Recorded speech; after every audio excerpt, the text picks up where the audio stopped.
السلام علیکم ورحمۃ اللہ وبرکاتہ۔ جی محترم بھائی، یہ روایت ہے امان لامتی من الغرق، یہ روایت موضوع ہے۔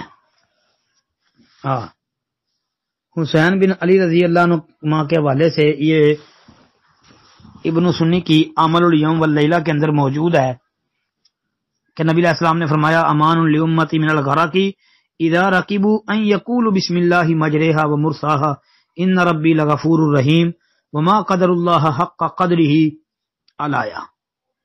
یہ ہے کہ یہ پڑھیں گے تو پھر غرق ہونے سے بچ سکیں گے، یعنی کشتی پہ سوار ہونے کی یہ دعا جو ہے وہ بیان کی جاتی ہے، لیکن یہ روایت موضوع ہے، من گھڑت ہے۔ یہ عمل الیوم واللیلہ ابن سنی کے اندر 500 نمبر پر یہ حدیث ہے۔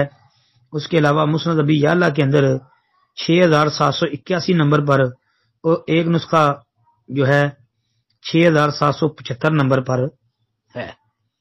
تو یہ موضوع روایت ہے، سمجھو کہ سند کے سارے راوی جو ہیں ان پر جرح ہے۔ سب سے پہلے امام ابو یعلا الموصلی کے استاد جبارہ بن مغلس وہ ضعیف الحدیث ہیں۔ آگے ان کے استاد یحییٰ بن علاء الرازی، یہ کذاب ہے، حدیثیں وضع کرتا تھا۔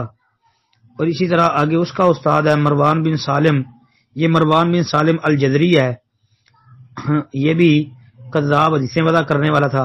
آگے جی طلحہ بن عبید اللہ العقیلی ہے، اس کو تقریب وغیرہ کے اندر مجہول کہا ہے، تو لہذا یہ روایت موضوع ہے جی۔ تو حسین بن علی بن ابی طالب سے یہ مرفوعاً بیان کی گئی ہے، بلکہ امام احمد بن حنبل رحمۃ اللہ علیہ انہوں نے جو ہے یحییٰ بن علاء اور اس کے شیخ مروان پر دونوں پر کذاب اور یاذع الحدیث کی جرح کر رکھی ہے۔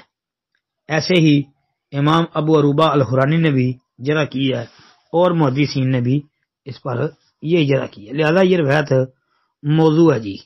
السلام علیکم ورحمۃ اللہ وبرکاتہ۔